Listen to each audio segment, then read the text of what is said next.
Hola, hoy en Desde el Diván Sin Tabús estamos con Sofía Merino. Ella es una mujer apasionada por la política que ha encontrado en las causas sociales una fuente de vida. Bienvenida, Sofía. Muchas gracias, Sol. Gracias por este lindo espacio y felicitaciones. Son espacios que necesitamos para siempre las mujeres conversar, hablar y sobre todo para que las personas que nos ven y nos escuchen puedan saber un poco más de nosotros. Estoy súper emocionada. Tras cámaras le contaba a Pablito que nos graba que es muy grato tenerte acá porque además nos conocemos un montón de años, desde el colegio, y pues poder hacer este reencuentro, poder también contar esas cosas que a veces la gente no conoce, me parece muy importante. Así que pues vamos a empezar un poco. En este espacio hablamos mucho de la psicología y la salud mental. Por supuesto, esto trasciende el consultorio, no se queda a puertas cerradas, sino más bien sale, y pues tú has encontrado en las causas sociales el motor para tu vida. ¿Qué te lleva a esto? Bueno, Sol, yo cuando tenía 17 años creo que recibí la noticia más impactante de mi vida. Nos llamaron a un hospital, mi mamá estaba ahí y nos dijeron que tenía un cáncer cerebral. A los 17 años no entiendes muy bien qué pasa, tu preocupación más grande es que tu mamá no esté a esa edad. Y creo que eso nos movió a mí, a mis hermanos, el piso, la vida y todo. Mi mamá a los 44 años, hoy justamente me he dado cuenta de lo joven que murió. Yo estoy a un año de cumplir 44 años. Murió. Y creo que tienes dos opciones cuando esto pasa, ¿no? Cuando tienes estos desenlaces tan duros en la vida. O es que sales adelante y buscas la forma de motivarte, o es que te echas del olvido. Entonces nosotros encontramos desde las causas sociales, sobre todo desde la creación de una fundación que lleva el nombre de mi mamá, nuestra resiliencia y sobre todo nuestra forma de mantenerla viva con nosotros. A los 17, 18 años entramos a un hospital por primera vez, entramos al área oncológica, porque cuando mi mamá estaba enferma vimos la realidad tan dura de los enfermos con cáncer, sobre todo con enfermedades catastróficas, y entendimos que desde ahí teníamos que movilizar algo y hacer algo para mantener vivo el nombre de mi madre. Una historia dura, real, Sí. y como tú dices, trasciende. Esto, ¿cómo se une a tu vida política? Porque también, pues aparte de las causas sociales, tienes esta rama muy política que también lo recordaba desde el colegio. Desde el colegio, sí. Estuviste ahí, me acuerdo clarito, pues la Sofi era parte de la asociación de Sí, estudiantes. de acuerdo. Yo creo que ahí quizá encontré ese día, cuando ganamos las elecciones en el colegio, dije, esto es para mí, esto quiero ser. Ahí viene otro lado que es mi papá. Mi papá fue político toda la vida y le acompañaba yo de chiquita a campañas y a hacer política. Y más allá de la campaña, del meeting, que siempre es lindo, era este contacto con la gente. Mi papá siempre me decía que la administración pública es la convicción de servicio, es lograr servir al ciudadano, y creo que estas palabras también me movieron muchísimo. Mi padre también falleció cuando yo tenía 29 años, él fue secuestrado en el país. Y también creo que esto me movió a hacer política, porque decía, está bien, desde la fundación tú puedes cambiar una realidad a una comunidad, pero no puedes cambiar toda una sociedad, ¿no? Entonces creo que esta convicción de servicio, creo que la política sí es genética, sí la llevas en la sangre, y creo que es lo que me mueve también, lo que me apasiona, sobre todo cuando yo voy a un barrio o una comunidad, creo que me siento realizada y feliz. Creo que esos son los espacios donde yo me siento completamente llena. Con esa experiencia, una Sofi que fue candidata a la vicepresidencia, ¿qué nos puedes contar? Es muy duro ser Sí. mujer, joven, y enfrentarte ya desde esa edad muy temprana a un sueño, a un ideal, pero también a una realidad dura que es la crítica. No solo la oposición, sino la crítica, que a veces en la política no es tan sana, no es tan De acuerdo. limpia. Yo tengo dos lados de haber vivido la política como candidata a vicepresidenta, que siempre la cuento, y es el lado lindo, que es hacer política con la gente. Suena muy cliché, muy político, pero es así. Es el lado de compartir, de entender realidades, de ver distintas vivencias, de salir de la burbuja, porque vivimos en un país donde existen realidades extremadamente duras que a veces no las vemos, y que quizá estos espacios te sirvan para ver. Y el otro, que es del lado más político, más partidista, más de egos, que sí es profundamente duro para ser una mujer. El país cuenta, Sol, con varias políticas públicas de participación política de la mujer. Es decir, actualmente tú tienes el 50-50 que marca la participación obligatoria de la mujer. Pero yo creo que la participación política de la mujer va mucho más allá de una ley, ¿no? Si bien fue luchas de varias mujeres por muchos años de esta ley, yo creo que no termina siendo la participación política real, ¿no? Yo creo que hay muchas mujeres que se las escoge a dedo, desde una decisión mucho más machista para que tomen las decisiones que otros quieren, ¿no? Entonces, ahí también viene un tema de corresponsabilidad de las mujeres que hacemos política, es decir, tenemos que estar preparadas, formadas, tenemos que tener esta convicción de servicio, venir de un proceso para hacer política. Ahí es cuando realmente la política trasciende. Entonces, es difícil, pero hay que hacerlo, porque yo siempre digo, si tú no haces política, alguien más lo hará por ti. Quizá alguien que no tenga convicción, quizá alguien que no tenga ética, quizá alguien que esté lleno de ego y de esta hambre de poder, que es la clase política que tenemos actual y es lo que nos tiene mal como país. Entonces, hay estos dos lados, el lado lindísimo de hacer política con la gente y el lado feo de hacer política con políticos. ¿Se necesitan entrelazar los dos lados? Yo creo que se necesita plantearse un proceso de liderazgo genuino para que el lado más político no te afecte, ¿no? Es decir, cuando tú tienes un liderazgo real y genuino, y que venga de un proceso, es mucho más fácil mantenerse. El hacer política muy joven y tal vez en un proceso de formación sí preparada, pero también no interiormente preparada. Creo que uno tiene que trabajarse, lo que te decía, tras cámaras, de adentro hacia afuera, para hacer política o para cualquier cosa que quieras hacer.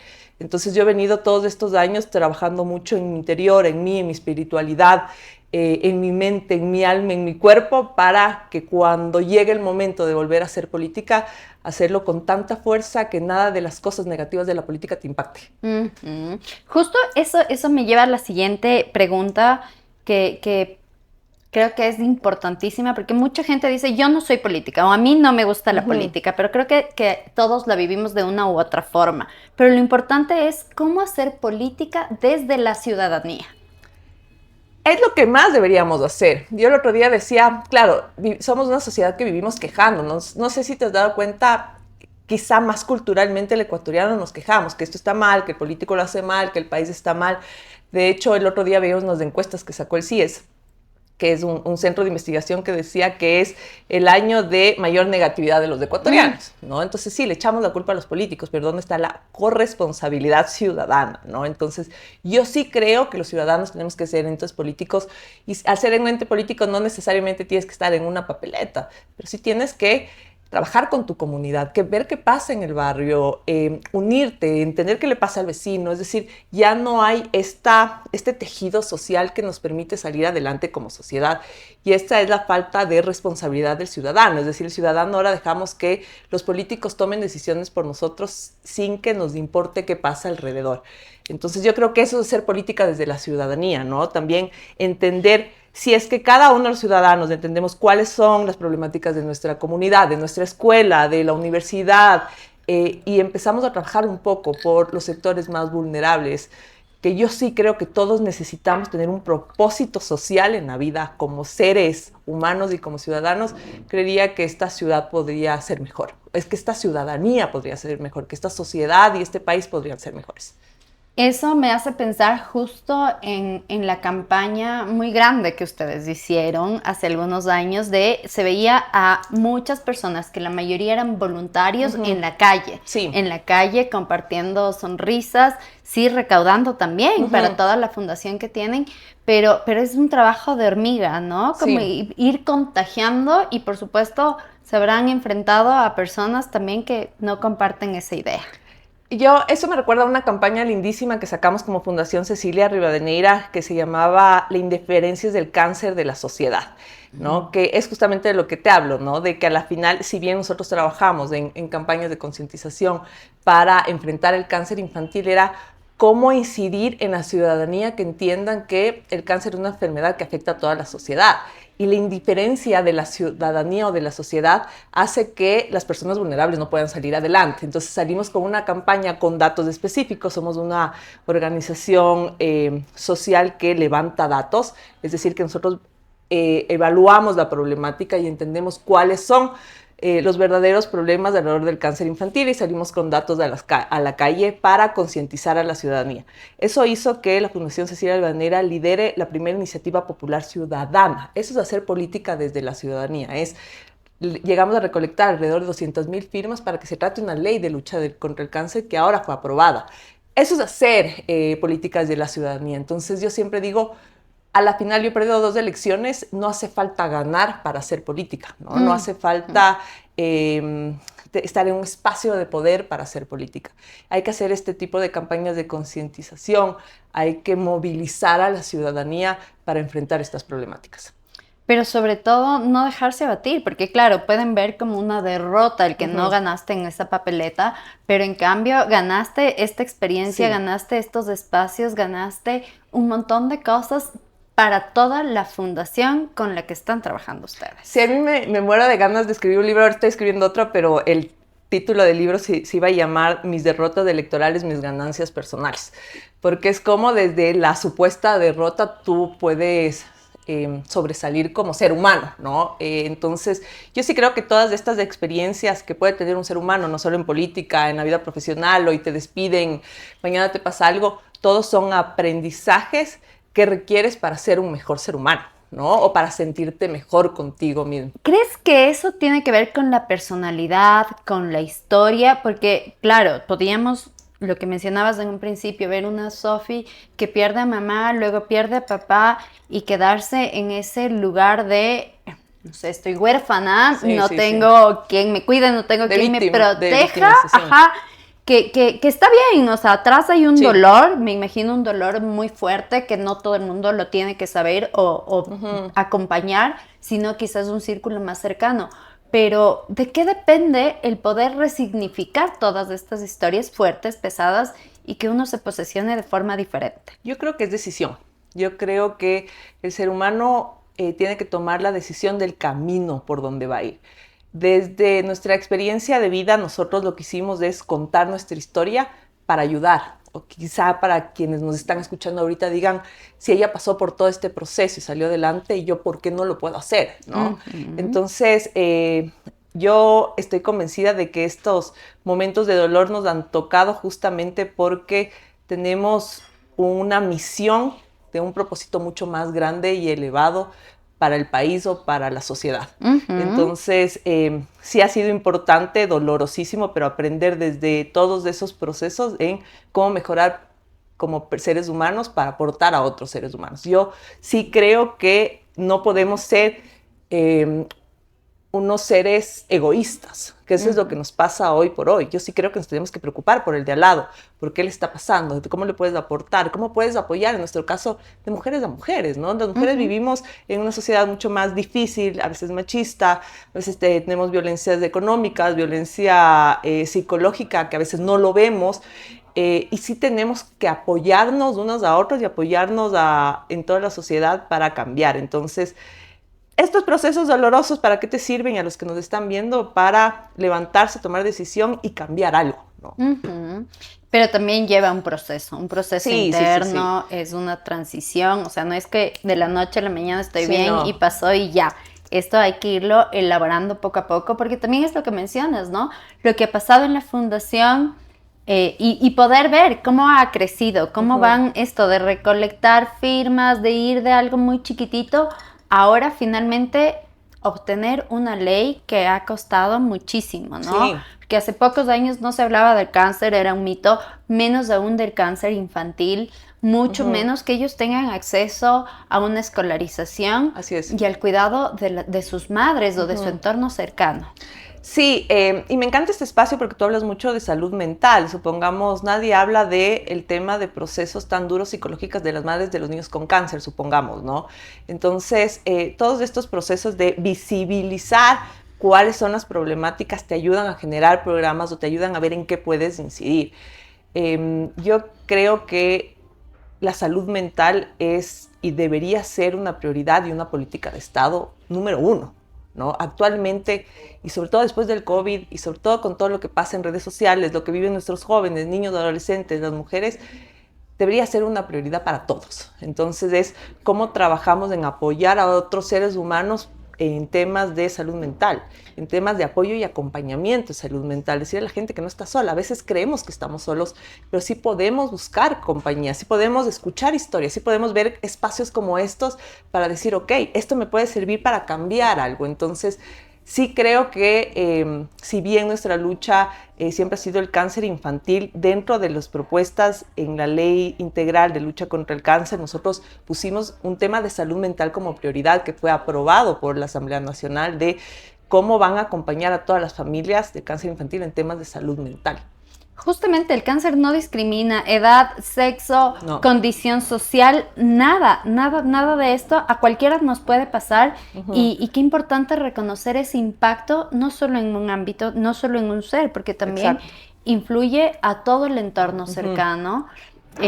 Alguna ocasión me encontré con tu hermano Wilson, que trabajaba muchísimo en los hospitales, ¿no? Y el acceso también a la educación, porque no solo cambia la vida con el tratamiento. Exacto. Y eso también creo que es importante porque el impacto emocional es muy fuerte. Sí, y además que alrededor de eso logramos también generar campañas de sensibilización en escuelas y colegios, ¿no? Que eso también es importante. ¿Por qué? Porque el rato que tú sensibilizas una problemática, esto cambia. Entonces es importantísimo el tema de sensibilización. Y ahorita que hablas de mi hermano es, primero alguien que admiro de una manera integral desde que somos chiquitos, de seguir a todo lado. Él es mayor, no parece, pero es mayor. Y él es el fundador, ¿no? Él es el creador de la fundación. Yo siempre he estado acompañándole en estos procesos. Ahora le veo con una lucha mucho más grande de ciudad.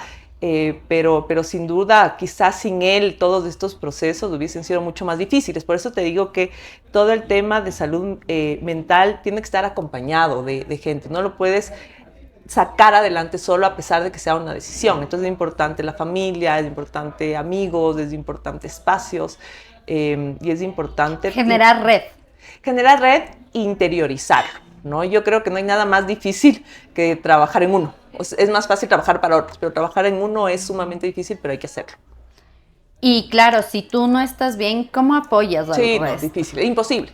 Es imposible. Entonces, trabajas en ti para poder ayudar al resto, ¿no? Yo he venido en un trabajo personal de crecimiento espiritual sumamente fuerte estos últimos años y ahora me escucho cuando hablo con mis amigas aconsejándoles, oigan, es importante plantearse esto, este libro, es importante leer esto, es importante estos conceptos y a la final sí creo que sirve, ¿no? Porque te ven el proceso en el que tú estás y dices, bueno, tal vez yo también lo puedo hacer.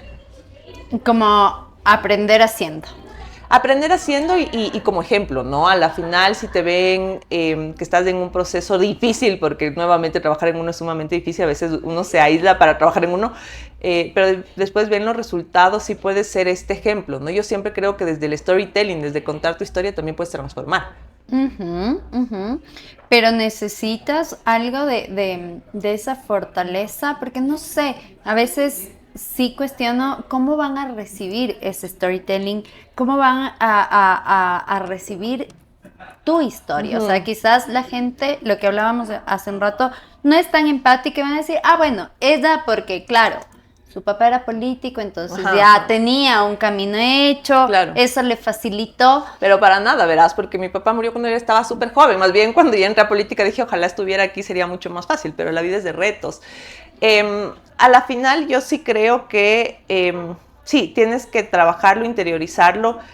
Yo soy docente universitaria, no sé si te conté eso, yo siempre les digo a mis alumnos, si tengo una clase de 40 y a uno le logro transformar, uno que salga con un propósito de vida, de social, de aporte a la comunidad, yo ya he hecho mi trabajo, ¿no? Yo doy clase mucho en temas de políticas públicas, de administración pública, a políticos, comunicación política, y digo, es donde más hay que trabajar en temas de formación y educación, transparencia y ética, ¿no? Los modelos de ética, de ejemplo, son sumamente importantes. Entonces, sí creo que lo he logrado porque, claro, yo después no te das cuenta cuando cuentas tu historia o cuando estás dando una clase, una formación, me dicen, profe, yo fui su alumno y usted me transformó en esto, ahora estoy haciendo esto, ahora hago política y creo esto. Entonces, a la final sí creo que desde el ejemplo, más de contar tu historia, el ejemplo te sirve para generar un impacto positivo en las otras personas.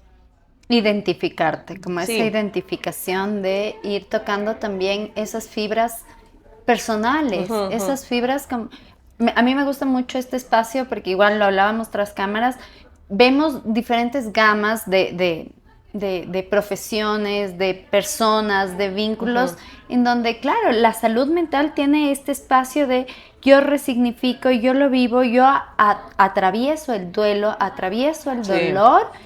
Ahora, pues también en este tema de política. Me pareció muy, muy, muy importante también lo que mencionabas, ¿no? Una política pública que transmites a tus estudiantes, que permiten ser activos, pero también vas sensibilizando a la política, a la salud mental, al cáncer, y todo como que se va entrelazando.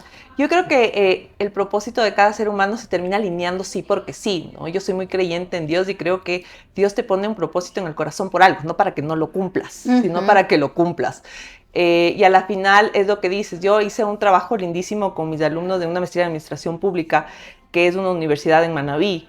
Hicimos sobre la captación de niños y adolescentes de las bandas criminales. Durísimo. Y sacaron datos súper difíciles, ¿no? De cómo habían casas que las mamás ponían ladrillos en las ventanas para que los criminales no vean adentro que estaban sus hijos.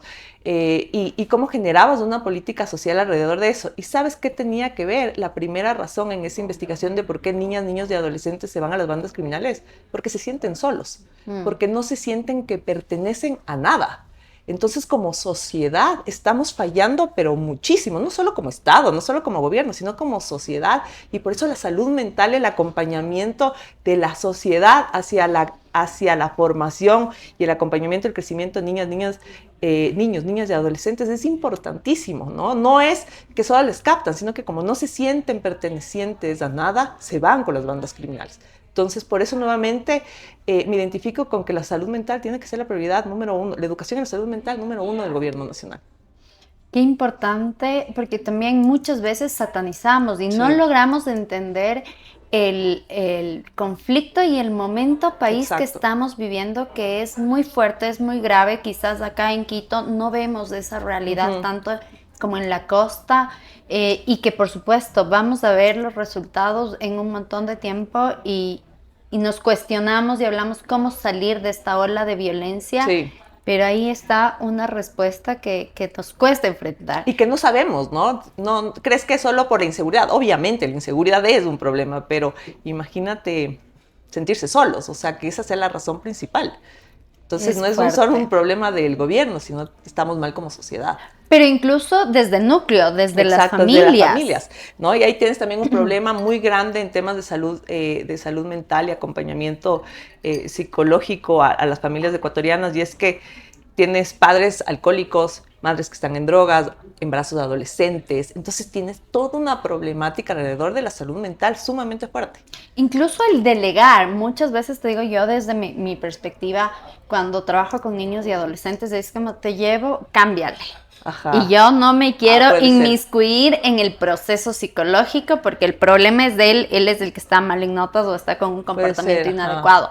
Pero es real esto, ¿no? Como yo por lo menos digo, a ver, vamos a hacer el proceso, sí, recibo al menor, pero cada 4 sesiones, a la quinta va mamá y papá. Claro. Estén casados, estén separados, se amen, se odien, lo que sea. Pero es muy real, y desde el otro ámbito también te cuento esto, que es muy fácil, o sea... Ayer justo tenía una entrevista de un adolescente que lastimosamente le hacían bullying, termina suicidándose, y claro, o sea, ¿qué pasa? ¿Qué pasa? ¿Cómo la mamá va a dar aviso al colegio? El colegio dice, bueno, cámbiale de colegio y esa es la solución. Claro, y no se acoge al dolor. Porque nadie quiere cuestionarse. Sabes que a mí me pasó estos meses una experiencia personal. Entré a un nuevo trabajo donde salía súper tarde, y yo por lo general buscaba trabajos en que salga temprano para estar con mi hija. Mi hija tiene 13 años, adolescente. 2 meses, Sole, 2 meses que llegaba tarde. En 2 meses la Sofi bajó de notas, y yo no lo veía hasta que dije, a ver, prioridades. Sí, obviamente necesito un trabajo, necesito mantener a mi familia, soy jefa de hogar, le mantengo a mi hija y a mi casa, pero ella es mi razón número uno por la cual estemos bien. O sea, yo estoy bien, mi hija está bien. Y decidí ir al colegio, acompañarle, ver qué estaba pasando, porque sí, hay que hacer ese trabajo. Yo el otro día escuchaba una frase que también les dejo, que me encantó, que dices, tú no es la obligación dejar un mejor mundo para nuestros hijos, como dicen por ahí. Nuestra obligación es dejar mejores hijos para este mundo. Entonces hay que trabajar en nuestros niños, niños y adolescentes, hay que trabajar en familia, hay que trabajar en el círculo familiar. Y también ahí va un poco más de ese lado personal de Sofi. ¿Cómo enfrentar tantas cosas? O sea, una política, una Sofi docente universitaria, una Sofi que también trabaja en la fundación, que son realidades durísimas, y enfrentar el duelo y la muerte constantemente, que a la gente le cuesta abordar, pero también ahora una Sofi mamá. ¿Cómo? No sé, a veces sí digo, no sé cómo hago en el día a día, pero sabes que también me permito darme breaks. Y esto es importante, ¿no? Porque a veces uno mira el éxito con cuántas cosas haces a la vez, o cuántas veces salgo, o quién me ve. Y realmente uno tiene que ver el éxito con cuánta paz interior tienes. Entonces sí me doy el gusto de darme breaks, sí me doy el espacio mucho para compartir con mi hija, pero también creo que la organización es importante, ¿no? Es decir, te levantas, ¿qué quieres hacer? Yo trabajo muchísimo en mí, en hacer ejercicio, en leer, en mi espiritualidad, en orar, en agradecer. Tengo un espacio para eso, tengo un espacio para el trabajo, un espacio, bueno, actualmente yo no trabajo de lleno en la fundación, soy la presidenta del directorio, pero tenemos una directora ejecutiva, que de hecho es mi cuñada, que es maravillosa, que está al 24/7 ahí. Yo acompaño a los temas importantes, acompaño a mi hermano mucho en temas de procesos políticos. En la actualidad también tenemos el movimiento Imparables, que va a trabajar en la ciudad. Entonces yo creo que es organización, es propósito y es tener un objetivo sumamente claro, ¿no? Yo hoy por hoy sí lo tengo claro, que es cómo hago política para transformar la sociedad. Interesante. Sofi, mencionaba este tema también del duelo. ¿Y por qué crees que nos cuesta tanto enfrentar el dolor? Mejor no hablo de las emociones, me hago a un lado.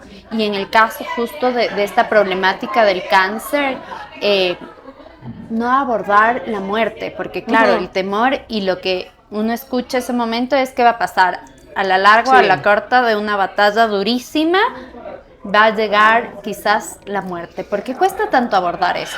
Y el duelo no solo en la muerte, yo a veces creo que hay hasta este tema del duelo supongamos, en cuando dejas de ver a alguien, cuando terminas una relación, cuando dejas de ver amigos o amigas, hay duelo también, ¿no? Y sí, es duro enfrentar un duelo, pero también yo a veces digo que sufrir es parte de estar vivos, ¿no? O sea, yo algún momento tenía un dolor súper grande porque terminé una relación que me importaba muchísimo y lloraba, porque soy un ser humano, soy mujer también, pero decía, qué lindo estar viva, ¿no? Qué lindo sufrir por amor porque estás viva.